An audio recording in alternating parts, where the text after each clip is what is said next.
नमस्कार जय जगन्नाथ मु बलराम आपन को स्वागत करुच्ची ओडिया यात्रा दुनिया यूट्यूब चैनल को दर्शक बंधु आज आम पाखे अच्छा यात्रा ग्रांड महलर नायक जगबंधु परिडा जगा भाई जहाँ को आपण मैंने समस्ते जानते जे कि ओडिशार घरे घरे परिचित से यात्रा हिरो जगबंधु परिडा भाई आपन को आम चैनल को स्वागत नमस्कार जय जगन्नाथ। जय जगन्नाथ। तो भाई एई वर्ष आपण अच्छा यात्रा ग्रांड महल तो प्रथमे आखड़ा शालू कौन कहे आखाड़शाଳରୁ କହିବି ଏଇଆ ଆମର ଯେତେବେଳେ ଆଖଡ଼ା ଆରମ୍ଭ ହୁଏ ମୁଁ ଆଜି ଯାଏଁ ଯେତେ ପାର୍ଟିରେ ଯୋଉଠି ଯାହା ରହିଛି ଯେମିତି ଆଖଡ଼ା ହୁଏ ସେମିତି ଭଲ ସିଷ୍ଟମରେ ଆଖଡ଼ା ଚାଲିଛି। ତା ଭିତରେ ଗୋଟେ ନାଟକ ମଧ୍ୟ କମ୍ପ୍ଲିଟ୍ ହେଇଗଲାଣି। ଫାଇନାଲ ତ ଆଜି 5ରେ ହବା କଥା କିନ୍ତୁ 7ରେ ରବିବାର ଦିନ ଫାଇନାଲ ହବ। ଧନ ତୁ ଭଲରେ ଥା ଭଲ ନାଟକ ହେଇଛି। ରାଇଟର ଅଜୟସ, ଡିରେକ୍ଟର ବୁଲୁ ବିଶ୍ୱାଳ। ନାଟକ ଭଲ ହେଇଛି। ସିକ୍ୱେନ୍ସ ବହୁଳ ନାଟକ ଭଲ ଭଲ। এই जो नाटक धन तू भलरे था এই নাটকরে ଆପଣଙ୍କ ଚରିତ୍ର କ'ଣ ରହିଛି এই ନାଟକରେ ଆପଣଙ୍କୁ ଯାହା ବି ଚରିତ୍ର ମିଳିଛି ସେ ଚରିତ୍ରରେ ଆପଣ ଖୁସି ଅଛନ୍ତି ତ ହଁ ଖୁସି ଅଛି ତ ସେଇ ଖୁସି ଅଛି। ଏଇ ନାଟକର ଗୋଟେ ସଂଳାପ ଦର୍ଶକ ମାନଙ୍କ ପାଇଁ ଆଉ ଠିଆ ହେଲ କାହିଁକି ସୋନାଲି? ଆରେ ମାର ମୋତେ। ତୁମ ସ୍ୱାମୀଙ୍କ ଆଦେଶ ପାଳନ କରି ତୁମେ ଆଜି ପ୍ରମାଣ କରିଦିଅ ତୁମେ ସତୀ ନାରୀ। ଆସ ମାର ମୋତେ। ଆରେ ତମ ନାରୀ ଧର୍ମ ତମେ ପାଳନ କର। ଏ ସୋନାଲି କାହିଁକି ମନା କରୁଛ? ଆରେ ତା ନହେଲେ ତୁମ ସ୍ୱାମୀ ତୁମକୁ ସନ୍ଦେହ କରିବେ, ତୁମକୁ ଡିଭୋର୍ସ କରିଦେବେ। ଏଗୁଡ଼ାକ କ'ଣ ଭଲ ହବ ସୋନାଲି? ଆରେ ମୋ ଖୁସି ପାଇଁ ମୁଁ କହୁଛି ଆସ ମାର ମାର ମୋତେ। ଆରେ ମୋତେ ମାଡ଼ ମାରି ପ୍ରମାଣ କରିଦିଅ ତମେ କେବଳ ତମ ସ୍ୱାମୀ ବାବୁ ସାନଙ୍କୁ ହିଁ ଭଲ ପାଅ। ତମ ଛାତିରେ କେବଳ ତମ ସ୍ୱାମୀ ଛଡ଼ା ଆଉ କେହି ବି ନାହାନ୍ତି। ମାର ମାର ସୋନାଲି। ଆରେ ମୋତେ ମାରି ତମ ନାରୀ ଧର୍ମ ତମେ ପାଳନ କର। ମାର ସୋନାଲି ମାର। ଭାଇ ବହୁତ ସୁନ୍ଦର ଡାୟଲଗ ଥିଲା ତ ଯୋଉ ଦର୍ଶକ ମାନେ ଆପଣଙ୍କୁ ଭଲ ପାଉଛନ୍ତି ଯାତ୍ରାକୁ ଭଲ ପାଉଛନ୍ତି ସେଇ ଯାତ୍ରା ଦର୍ଶକ ମାନଙ୍କୁ 2024-25 ନୂଆ ସିଜନ ଯାତ୍ରା ନୂଆ ଋତୁରେ କ'ଣ କହିବେ? ମୋ ଦର୍ଶକ ଭଗବାନଙ୍କୁ ମୁଁ କହିବି ଯେଉଁମାନେ ମୋତେ ଭଲ ପାଆନ୍ତି ସେମାନେ ଆହୁରି ଭଲ ପାଇବା ଦିଅନ୍ତୁ। ଏବଂ ପାଖାପାଖି କେଉଁଠି ପଡ଼ିଥିଲେ ଆସିକି ଆମ ନାଟକ ଟିକେ ଦେଖନ୍ତୁ। ଆଉ ଯେଉଁ ଦର୍ଶକ ଭଗବାନ ମାନେ ମୋତେ ଜାଣିନାହାନ୍ତି ତେବେ ସେମାନେ ଜାଣନ୍ତୁ ମୁଁ ଜଗବନ୍ଧୁ ପରିଡ଼ା, ମୋତେ ଜଗା ବୋଲି ଡାକନ୍ତି। ମୁଁ ଯାତ୍ରାରେ କାମ କରୁଛି ଆଉ। ଭାଇ ଆପଣଙ୍କ ଘର କୋଉ ଜାଗା? ଆମ ଘର ଖୋର୍ଦ୍ଧାରୁ ନୟାଗଡ଼ ଲାଇନ ରାଜସୁନାଖଳା, କିନ୍ତୁ ସେଟା ଖୋର୍ଦ୍ଧା ଜିଲ୍ଲାରେ ଯାଉଛି। ରାଜସୁନାଖଳାରୁ 4 କିଲୋମିଟର ରାଇଟ୍ ସାଇଡ୍ ହରିକେଶର ଗାଁ ନା। ତ ଆପଣଙ୍କ ଘରେ ଆଉ ସବୁ କିଏ କିଏ ଅଛନ୍ତି? ହଁ ଅଛନ୍ତି ବାପା ବୋଉ ସାନ ଭାଇ, ଭାଇ ବୋଉ, ମଝିଆ ଭାଇ, ଭାଇ ବୋଉ। ଆପଣଙ୍କ ଘରେ ଆଉ କିଏ କିଏ କଳାକାର ଅଛନ୍ତି କି? କଳାକାର ବାପା ତ କଳାକାର ଥିଲେ। ସେ କ'ଣ ଯାତ୍ରାରେ ଥିଲେ? ନା ଯାତ୍ରା ନୁହଁ, ସେ ଲୋକ କଳା ଆମର ଗାଁ ଗହଳି ଯୋଉ ହୁଏ, ଭାରତ ଲୀଳା, ସଂକୀର୍ତ୍ତନ ଆଉ ଭାଗବତ। ସେଇ ସବୁରେ ହଁ ଅଭିନୟ ସେସବୁ। କରନ୍ତି। ଭାଇ ଆପଣଙ୍କ ଯାତ୍ରା କ୍ୟାରିୟର ପାଖାପାଖି କେତେ ବର୍ଷ ହେଲାଣି? ଯାତ୍ରା କ୍ୟାରିୟର ଯାତ୍ରା ପାଟିକେ ଆସିବା ମୋର ହେଲା 2001। 2001 2024 ହଁ 24 ତା ବର୍ଷ। ଭିତରେ ମଝିରେ ବି ଛାଡ଼ି ଦେଇଥିଲି ଯାତ୍ରା ଟିକେ। ପୁଣି 2011ରୁ କ୍ୟାରିୟର ଆରମ୍ଭ କଲି, ପୁଣି ଷ୍ଟାର୍ଟିଂ କଲି 2011ରୁ କଣ୍ଟିନ୍ୟୁ ଚାଲିଛି। 2011 11 2000 2024 ପର୍ଯ୍ୟନ୍ତ। ହଁ ତ ୟା ଭିତରେ ଆପଣ କୋଉ କୋଉ 2011 ଯାତ୍ରା ଅନୁଷ୍ଠାନ ସବୁ ଅଭିନୟ କରି ଆସିଲେଣି? ମୁଁ ସାହାଣୀ, ତାରିଣୀ, ଅଷ୍ଟଶମ୍ଭୁ, ଓମ୍ ଶ୍ରୀ ଅଚ୍ୟୁତ, ହଁ ସୂର୍ଯ୍ୟଗଣ ନାଟ୍ୟ ଗୋଟେ ହେଇଥିଲା ଅନୁଗୁଳରେ, ସୂର୍ଯ୍ୟଗଣ ନାଟ୍ୟ, ତୁଳସୀ, ଗୌରୀ। କିନ୍ତୁ ମୋତେ ପରିଚୟ ଦେଲା ତୁଳସୀ ଗୌରୀ। ତାପରେ ତ୍ରିନାଥ, ବିଶ୍ୱଦରବାର, ଆଉ ଏଇ ଯାତ୍ରା ଦରବାର 6 ମାସ ପାଇଁ ଯାଇଥିଲି। ଏମିତି ଚାଲିଛି ଆଉ। ତ ଭାଇ ଆପଣଙ୍କ ଯୋଉ ପ୍ରଥମେ ଯାତ୍ରାକୁ ଆସିଲେ ତ ପ୍ରଥମେ ଆପଣ ଯାତ୍ରାକୁ ଆସି କ'ଣ କରୁଥିଲେ? ମୁଁ ପ୍ରଥମେ ଯାତ୍ରାକୁ ଆକ୍ଚୁଆଲି ଗୀତ ଗାଇବା ପାଇଁ ଆସିଥିଲି। ନୟାଗଡ଼ରେ ଗୋଟେ ଅର୍କେଷ୍ଟ୍ରାରେ ଗାଉଥିଲି। ସେତେବେଳେ ହେଇଥିଲା ନିର୍ମାଲ୍ୟ ଗଣନାଟ୍ୟ ଗୋଟେ ପାର୍ଟି ହେଇଥିଲା, ନୂଆ ପାର୍ଟି ହେଇଥାଏ। ସେଠି ସେ ପଣା ଯାତ୍ରା କରୁଥାନ୍ତି। ତାଙ୍କ ମ୍ୟାନେଜର କୁଳ ବାବୁ ମୋତେ ଦେଖା ହେଇଥିଲେ। ଦେଖା ହେବା ପରେ ମୋତେ କହିଥିଲେ ତମେ ଯାତ୍ରାରେ ଯିବ ମେଲୋଡ଼ି ଗାଇବ ଏବଂ ମୋତେ ଆଡ୍ରେସ୍ ଦେଇଥିଲେ ଲେଖିକି। ସାର୍ ଫୋନ୍ ଫାନ୍ ସେମିତି କିଛି ସୁବିଧା ନଥାଏ ପ୍ରାୟ। ମୁଁ ସେ ଆଡ୍ରେସ୍ରେ ଆସି ପହଞ୍ଚିଥିଲି କିନ୍ତୁ ତାଙ୍କର ସବୁ ଫିଲ୍ଅପ୍ ହେଇଯାଇଥିଲେ ସିଙ୍ଗର। ସେଇଠୁ ମୁଁ ଗଲି ସାହାଣୀ। ସାହାଣୀରୁ ଜଣେ ବାବୁ ଭାଇ କୁଆଖିଆ, ସେ ସାହାଣୀରେ ଆଗରୁ ହିରୋ କରୁଥିଲେ, ସେ ଆସିଥିଲେ ସେ ବର୍ଷ ନିର୍ମାଲ୍ୟ ଆସିଥିଲେ। ବାବୁ ଭାଇ ଭେଟ ହେଲେ। ଆମର ଜିତୁ ଭାଇ ନା ଚିଲିକା ଜିତୁ ଭାଇ ନା କୋଣାର୍କରେ ଅଛି, ସେଇ ଭେଟ ହେଇଥିଲା। ସେ ଦୁଇ ଜଣ ମୋତେ ହିଁ ଛାଡ଼ିଥିଲେ ସାହାଣୀ ପାଖକୁ। ସାହାଣୀରେ ଯିବା ପରେ ସାହାଣୀରେ ରହିଯାଇଥିଲି ଆଉ।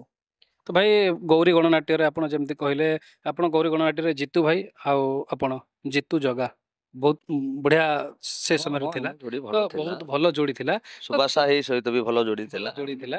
ତ ଗୌରୀ ଭଲ ସେଇ ସମୟର ସେଇ ଯୋଉ ଗୌରୀ ଗଣନାଟ୍ୟରେ ଆପଣ ଥିଲେ, ଯୋଉ ଗଣନାଟ୍ୟ ଆପଣଙ୍କୁ ପରିଚୟ ଦେଲା, ତ ସେଇ ସମୟର ଅ, ଆଲୋଚନା କଣ କରିବେ? ସେ ସମୟରେ ଆପଣ କେମିତି କଣ ଖୁସି? ସେ ସମୟରେ ଭାରି ଖୁସିରେ ମୁଁ ଥିଲି, ବହୁତ ଖୁସିରେ ଥିଲି। ଆଉ ଭଲ ଷ୍ଟାଫ, ଭଲ ପାର୍ଟି, ମୋତେ ବି ଭଲରେ ରଖାଯାଇଥିଲା, ମୁଁ ବି ଭଲରେ ଥିଲି। ଭଲ ନାଟକ ବି ସେମିତି ହଉଥିଲା, ଭଲ ଭଲ ନାଟକ। ଭାଇ ଆପଣ ଅ, ଯାତ୍ରାରେ ବର୍ତ୍ତମାନ ଅଭିନୟ କରୁଛନ୍ତି, ତ ଆପଣ ଯାତ୍ରାରୁ ଛୁଟି ନେଲା ପରେ ଆପଣ ଅନ୍ୟ ଟାଇମରେ କଣ କରନ୍ତି? ଯାତ୍ରାରୁ ଛୁଟି ତ ଆମର ସେ ଖୁବ୍ କମ୍ ଟାଇମ୍ ହୁଏ, କିନ୍ତୁ ମୋର ଏଇ କରୋନା ପରେ ଲକଡାଉନ୍ ହେଲା, ପୁଣି ଯେତେବେଳେ ଯାତ୍ରା କଲୁ ଆମେ, ସେ 2 ବର୍ଷ ଟିକେ ଡିଷ୍ଟର୍ବାନ୍ସରେ ମୁଁ ରହିଲି। ଟିକେ ନୂଆ ପାର୍ଟି ଚାଲିଗଲି। ଗୋଟେ ଭାରତ ଅପେରା ଯାଇଥିଲି, ସେଠି ଅଳ୍ପ ଦିନ ପରେ ସେ ପାର୍ଟିଟି ବନ୍ଦ ହେଇଗଲା। ତାପରେ ପ୍ରୋଗ୍ରାମ ମୋର ଗୋଟେ ଆଗରୁ ରହିଛି ସଂସ୍ଥା। ସଂସ୍ଥା କ'ଣ, ଯାତ୍ରାକୁ ଆସିବା ପୂର୍ବରୁ ବି ମୁଁ କରୁଥିଲି। ଗାଁ ଗହଳି ଯେଉଁ ଡ୍ରାମା ମୁଁ ଟିକେ ଡାଇରେକ୍ସନ୍ କରେ, 96ରୁ ମୋର ଡାଇରେକ୍ସନ୍। ତେଣୁ ଯିବା ପରେ ସବୁ ଅଟୋମେଟିକ୍ ଜାଣିଯାଆନ୍ତି। ଜଗା ସାରେ ଘର ଅଛନ୍ତି, ଡାକି ଦିଅନ୍ତି, ମୁଁ ଯାଇକି ଡ୍ରାମା ଫାମା କରିଦିଏ, 2 ପଇସା ବି ଭଲ ପାଏ। ବ୍ରହ୍ମପୁର ପଳେଇ ଯାଏ ଦଣ୍ଡ, ସେପଟେ ତ ମୋତେ ସମସ୍ତେ ଜାଣିଛନ୍ତି ପ୍ରାୟ। ଆଉ କିଛି କିଛି ବି ପ୍ରଥମେ ପ୍ରଥମେ ଭାବିଲେ ମୋ ଘରଟା କାଳେ ବ୍ରହ୍ମପୁର, ମୁଁ ଯେତେବେଳେ ଫାଷ୍ଟ ସେପଟେ ଯାଇକି ଯାତ୍ରା କଲି। ତାପରେ ସବୁ ଧୀରେ ଧୀରେ ଜାଣିଗଲେ। ସେପଟେ ଯେତେ କଳାକାର, ଯେତେ ଡିରେକ୍ଟର, ସମସ୍ତେ ସମସ୍ତେ ପ୍ରାୟ ମୋତେ ଜାଣିଛନ୍ତି। ମୁଁ ତେଣୁ ସେପଟକୁ ପଳେଇ ଯାଏ, ଡ୍ରାମା ଫାମା କରେ। ଏମିତି ହେଇକି ପୁଣି ସିଜିନ୍ ରଜ ପହଞ୍ଚିଗଲେ ଯାତ୍ରାକୁ ଯାଏ ଆଉ। ତ ଭାଇ ଆଉ ଗୋଟେ କଥା, ବର୍ତ୍ତମାନ ଯାତ୍ରା ଗ୍ରାଣ୍ଡ ମହଲ ଏଇ ବର୍ଷ ଦର୍ଶକମାନଙ୍କୁ ଏମିତି କଣ ନୂଆ ନୂଆ ନାଟକ ଭେଟିଦବ? ନାଟକ ତ ଖଣ୍ଡାଏ ନାଟକ ଏଠି ଆମର ଫାଇନାଲ୍ ହେବ 7ରେ ପହର ଦିନ। ତାପରେ ସେକେଣ୍ଡ ନାଟକ ଆମେ ଶୁଣୁଛୁ ସେ ସୁବୋଧ ସାରେ, ସୁବୋଧ ମିଶ୍ର ଡିରେକ୍ଟର ସାର୍ ଆସିବେ ବୋଲି ଶୁଣୁଛୁ। ସେଟା ଫାଷ୍ଟ ବି ହେଇସାରିଛି, ଫେସବୁକ୍ରେ ପୋଷ୍ଟ ହେଇସାରିଛି। କହ୍ନେଇ ଖେଳୁଛି କଉଡ଼ି ଖେଳ। ଥାର୍ଡ ନାଟକ କାହାର କ'ଣ ମୁଁ ଏମିତି ଜାଣିନି, ଲାଷ୍ଟ ନାଟକ କ'ଣ ହେବ ଜାଣିନି, କିନ୍ତୁ 4 ଖଣ୍ଡ ନାଟକ ଆମେ ଶୁଣିଛୁ। 4 ଖଣ୍ଡ ନାଟକ ଆମେ ନେଇକି ଫିଲ୍ଡକୁ ଯିବୁ। ତ ଭାଇ ଆଉ ଗୋଟେ କଥା, ଆପଣ କହିଲେ ଆପଣ ବ୍ରହ୍ମପୁର ବି ଯାଆନ୍ତି ଡ୍ରାମା କରିବା ପାଇଁ, ବହୁତ ଜାଗାରେ ଆପଣ ଡ୍ରାମାରେ ଡିରେକ୍ସନ୍ ବି ଦିଅନ୍ତି। ତ ଯେତେବେଳେ ଆପଣ ଡ୍ରାମାରେ ଡିରେକ୍ସନ୍ ଦିଅନ୍ତି, ତ ସେତେବେଳେ ଆପଣଙ୍କୁ କେତେ କଷ୍ଟ କରିବାକୁ ପଡ଼େ ନୂଆ ନୂଆ ପିଲାମାନଙ୍କୁ ନେଇକି? ସେ ଡ୍ରାମା ଟିକେ ସ୍ୱତନ୍ତ୍ର। ଯାତ୍ରା କ'ଣ ପେଶାଦାର କଳାକାର, ଡିରେକ୍ଟର ମାନେ ଖାଲି ରାସ୍ତା ଦେଖେଇଦେବେ, ଏମିତି କର ସେମିତି କର ସେମିତି କର, ଥିମ୍ ବୁଝେଇଦେବେ, କଳାକାର ମାଡ଼ିକି ଆମେ ଚାଲିଯାଉ। ଡ୍ରାମା କିନ୍ତୁ କଷ୍ଟ, ଡ୍ରାମା କଷ୍ଟ। ଯଦି ଡ୍ରାମାରେ ଏମିତି ଗୋଟେ ସିନ୍ ଅଛି, ସେଇ ସିନ୍ରେ ହିରୋ ମରିବ କିମ୍ବା ଭିଲିଆନ୍ ମରିବ, ତ ସେତେବେଳେ ସେଇ ଜାଗାରେ ଆପଣ କେମିତି ତାଙ୍କୁ ଶିଖାନ୍ତି? ହଁ, ତାଙ୍କୁ ସେମିତି ଯାତ୍ରା ଷ୍ଟାଇଲରେ ଶିଖାଏ। ମୁଁ ମୋ କଥା କହୁଛି ଯେ ମୁଁ ଯାତ୍ରାକୁ ଆସିବା ପରେ ମୁଁ ଯେତେ ଜାଗାରେ ବି ଡ୍ରାମା କରିଛି, ମୁଁ ଯାତ୍ରା ଷ୍ଟାଇଲରେ ଟିକେ କରେ। ହୁଏତ ଡାଇଲେକ୍ଟ ଡେଲିଭରି ସେମାନେ ଠିକ୍ରେ କରିପାରନ୍ତିନି, କାହିଁକିନା ସେମାନେ ହେଲେ ସୌକିନି କଳାକାର, ବର୍ଷକେ ଖଣ୍ଡେ ଅଧେ ସେମାନେ କରୁଛନ୍ତି। କିନ୍ତୁ କାମ ଦାମ ଜୋନ୍ ଏଗୁଡ଼ା ସବୁ ଯାତ୍ରା କାମ ରଖେ, ଭଲ ଲାଗେ। ଏବେ ରିସେଣ୍ଟ ଏଇ କରିଥିଲି ଏଇ 22ରେ, ଜୁନ୍ 22ରେ ପ୍ଲେ କରିଥିଲି ଟମାଣ୍ଡୋ, ଆସିଛି ଏକା ଯିବି ମୁଁ ଏକା।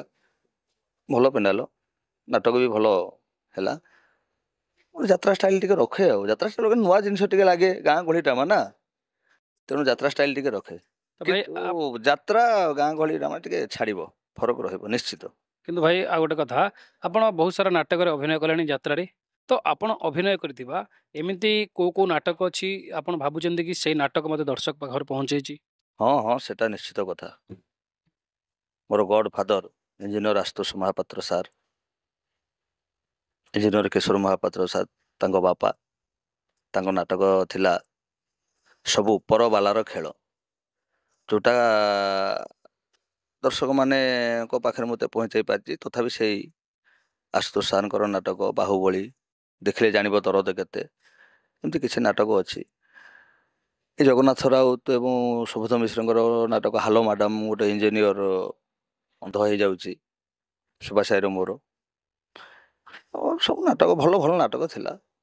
ଆଉ ଗୋଟେ କଥା ଭାଇ, ଆପଣ ଅଭିନୟ କରିଥିବା ନାଟକରେ ଏମିତି କୋଉ ବି ନାଟକର ସଂଳାପ ଥିବ କି ଯୋଉଟା କି ଆପଣଙ୍କ ସେଇ ସଂଳାପ କହିଲା ବେଳେ ଆପଣଙ୍କୁ ନିଜକୁ ଭଲ ଲାଗିଛି, ସେମିତି କିଛି ଆପଣଙ୍କର ମନେ ଅଛି କୋଉ ନାଟକର ଯୋଉଟା କି ନିଜକୁ ଭଲ ଲାଗିଛି ନା ସେ ଡାଇଲଗଟା ମୋତେ ସବୁଠାରୁ ଭଲ ଲାଗିଛି, ଏମିତି କିଛି ଆପଣଙ୍କର ସ୍ମୃତି ଅଛି କି? କୋଉ ବି ନାଟକର ହଉ, ଆପଣ ଏ ପର୍ଯ୍ୟନ୍ତ ଅଭିନୟ କରିଥିବା ନାଟକ ମଧ୍ୟରେ। ନାଟକ ସଂଳାପ ତ ସେମିତି ବହୁତ ଅଛି, କିନ୍ତୁ ମୋର ଗୋଟେ ଭାଇରାଲ ହେଇଥିଲା ଦେଖିଲେ ଜାଣିବ ଦରଦ କେତେ ନାଟକ। ମୁଁ ଯେଉଁ କହିଲି ମୋର ଗଡ୍ ଫାଦର ଇଞ୍ଜିନିୟର ଆଶୁତୋଷ ମହାପାତ୍ରଙ୍କ ନାଟକ ଥିଲା। ମୁଁ ମ୍ୟାରେଜ କରିଛି, ବର୍ଷା ଝିଅ ନା, ହିରୋଇନ ନା ବର୍ଷା। ତାକୁ ଭଲ ପାଉଥିବ ପୂର୍ବେ ଶୋଭାସାହି। ଶୋଭାସାହି ମୋ ବାସର ରାତିରେ ମୋ ଘରକୁ ପଶି ଆସିଛି। ମୁଁ ଆସିକି ପହଞ୍ଚିଲା ବେଳକୁ ଦେଖିଦେଇଛି, କିନ୍ତୁ ମୁଁ ଜାଣିଛି ଯେ ଶୋଭାସାହି ତାକୁ ଭଲ ପାଉଥିଲା ବୋଲି, ଏଇଟା ମୁଁ ଜାଣିଛି। ଜାଣିବା ପରେ ଯେତେବେଳେ ମୋ ସ୍ତ୍ରୀକି ତଥାପି ମୁଁ ରିସିଭ୍ କରୁଛି, ମୋ ସ୍ତ୍ରୀ ଆଶ୍ଚର୍ଯ୍ୟ ହେଉଛି, ବିସ୍ମୟ ତମେ। ସେଇଠି ଗୋଟେ ସଂଳାପ ଥିଲା, ସେଟା ଭାଇରାଲ ହେଇଥିଲା, ଟିକଟକରେ ଭାଇରାଲ ହେଇଥିଲା। ମୁଁ ଡାଇଲଗ କହୁଛି, ବର୍ଷା, ଏ ଦୁନିଆରେ ଏମିତି କୌଣସି ଝିଅ ନାହିଁ ଯିଏକି ତା ଛାତିରେ ହାତ ରଖି କହିପାରିବ ବିବାହ ପୂର୍ବରୁ କୌଣସି ପୁରୁଷକୁ ଭଲ ପାଇନଥିଲା ବୋଲି। ଏ ଦୁନିଆରେ ଏମିତି କୌଣସି ଝିଅ ନାହିଁ ଯିଏକି ତା ଛାତିରେ ହାତ ରଖି କହିପାରିବ ବିବାହ ପୂର୍ବରୁ କୌଣସି ପୁରୁଷକୁ ମନ ଦେଇନଥିଲା ବୋଲି। ଆରେ ସେମିତି ଯଦି ଗୋଟେ ଝିଅ ମୁଁ ଖୋଜି ବସିଥାନ୍ତି, ନା ତମକୁ ମୁଁ ବାହା ହେଇପାରିଥାନ୍ତି, ନା ତମ ଭଳି ଝିଅଟିଏ ମୁଁ ପାଇପାରିଥାନ୍ତି। ଡାଇଲଗ ବଢିଆ, କ୍ଲାପିଂ ବି ଆସେ। ଯାହା ହଉ ଭାଇ, ଆଜି ବହୁତ ସୁନ୍ଦର ମତାମତ ରଖିଲେ। ଯାତ୍ରା ଗ୍ରାଣ୍ଡ ମହଲରେ ନାଟକ ଚାଲିଛି, ନାଟକ ବିଜିଏମ୍ ଚାଲିଛି। ତ ଯେଉଁମାନେ ଆପଣଙ୍କୁ ଭଲ ପାଉଛନ୍ତି, ଯାତ୍ରା ଦର୍ଶକମାନେ, ଆପଣଙ୍କ ଈଶ୍ୱର ଆପଣ ଯାହାକୁ କହନ୍ତି, ଯାତ୍ରା ଦର୍ଶକ ହେଉଛନ୍ତି ଆମ ଦେବତା। ତ ନୂଆ ସିଜନରେ ସେ ଦର୍ଶକମାନଙ୍କୁ ଆପଣଙ୍କ ନାଟକ ଦେଖିବା ପାଇଁ କ'ଣ କହିବେ? ନାଟକ ଦେଖିବା ପାଇଁ ସବୁ ଦର୍ଶକମାନଙ୍କୁ ମୋର ରିକ୍ୱେଷ୍ଟ, ଅନୁରୋଧ କରୁଛି, ସମସ୍ତେ ନାଟକ ଦେଖନ୍ତୁ। ମୁଖ୍ୟ କଥା, ସମସ୍ତଙ୍କ ମନରେ ଗୋଟେ ସୃଷ୍ଟି ହେଇଛି, ସମସ୍ତେ ଆମକୁ ବି ପଚାରୁଛନ୍ତି, ରିପୋର୍ଟର ମାନେ ବି ପଚାରୁଛନ୍ତି ଯେ ନାଟକର ମାନ କାହିଁକି କମୁଛି, ନାଟକ କାହିଁକି ଭଲ ହେଉନି। ଠିକ୍ କଥା, କିନ୍ତୁ ସବୁ ନାଟକ ଖରାପ ହେଉନି। ସବୁ ପାର୍ଟିର ନାଟକ ଦେଖନ୍ତୁ, ପାର୍ଟି ନେଇକି ନାଟକ, ସବୁ ପାର୍ଟିର ନାଟକର ମୋଡ଼ ଟିକେ ଅଲଗା ଅଲଗା। ମାନେ ମୋ ଅନୁଭୂତିରୁ ମୁଁ କହୁଛି, ଆମର ତୁଳସୀ ଗୌରୀ ନାଟକ ହୁଏ, ତୁଳସୀ ନାଟକ ସିଏ ଗୋଟେ ମାଇଲେଜ ଦିଏ ଅଲଗା, ଗୌରୀ ନାଟକ ସିଏ ତା ବାଟରେ ସିଏ ଗୋଟେ ମାଇଲେଜ ଅଲଗା ଦିଏ। ସେ ନାଟକ ଢାଞ୍ଚା ଅଲଗା, ଏ ନାଟକ ଢାଞ୍ଚା ଅଲଗା। ପାର୍ବତୀ ଦେଖନ୍ତୁ, ତ୍ରିନାଥ ଦେଖନ୍ତୁ, ଜଣେ ଓନର, ସେ ଫାର୍ମ ଗୋଟାଏ, କିନ୍ତୁ ପାର୍ବତୀର ସେ ନାଟକ ଢାଞ୍ଚା ଅଲଗା, ଗୌରୀର ସେ ନାଟକ, ଏ ଯେଉଁ ତ୍ରିନାଥର ସେ ନାଟକ ଢାଞ୍ଚା ଅଲଗା। ସେମିତି ପାର୍ଟି ନେଇକି ନାଟକ। ଆମ ଏଇ ଗ୍ରାଣ୍ଡ ମହଲ କଥା ମୁଁ ଏ ବର୍ଷ କଥା କହୁଛି, ଖଣ୍ଡେ ନାଟକ ତ ହେଇଛି, କିନ୍ତୁ ନାଟକ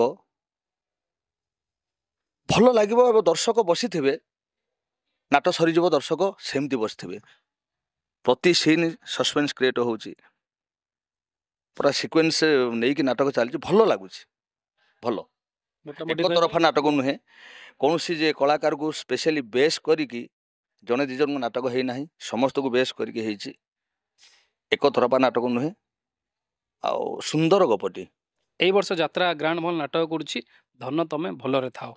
ତ ଏଇ ଯେଉଁ ଟାଇଟେଲ ଦର୍ଶକମାନଙ୍କୁ ତ ନିଶ୍ଚୟ ଭଲ ଲାଗିଛି, ନିଶ୍ଚୟ ନିଶ୍ଚୟ ନିଶ୍ଚୟ ଭଲ ଲାଗିଛି। ପ୍ରଥମେ ଆମେ ପଚାରି ବୁଝିବା ଆପଣଙ୍କୁ କେମିତି ନାଟକଟି ଟାଇଟେଲଟି ନାଟକର ଲାଗୁଛି? ଭଲ ଲାଗୁଛି। ଧନ ଆପଣ ତମେ ଭଲରେ ଥାଅ, ଭଲ ଲାଗୁଛି। ଟାଇଟଲ ଏମିତି ହେଇଛି ସବୁ ଜାଗାରେ ଲାଗିପାରିବ, ସମସ୍ତ ଜାଗାରେ ଲାଗିପାରିବ, କିଛି ଅସୁବିଧା ନାହିଁ, ଭଲ ହେଇଛି। ସିକ୍ୱେନ୍ସକୁ ବି ଭଲ ଲାଗୁଛି। ଆମର ଲଭ୍ ସଙ୍ଗ ଯୋଉଟେ ହେଇଛି ସେ ବି ଭଲ ହେଇଛି। ଲଭ୍ ସଙ୍ଗ। ହଁ ଭଲ ହେଇଛି।